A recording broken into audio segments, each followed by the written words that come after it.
மாரியின் அபிஷேகம் மாம்சமான யாவர் மேலும் அதிகமாய் பொழிந்திடுமே, ஆவியில் நிரப்பிடுமே.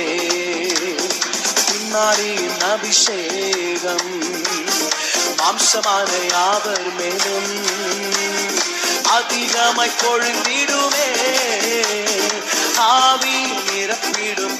கையை தட்டி சொல்லுங்க பார்க்கலாம். அக்கினியாய் இறங்கிடுமே, அக்கினாவாக அமர்ந்திடுமே, பெரும் காற்றாக அப்படியே கண்களை மூடி கை தட்டி ஜீவநதியாக பாய்ந்திடுமே.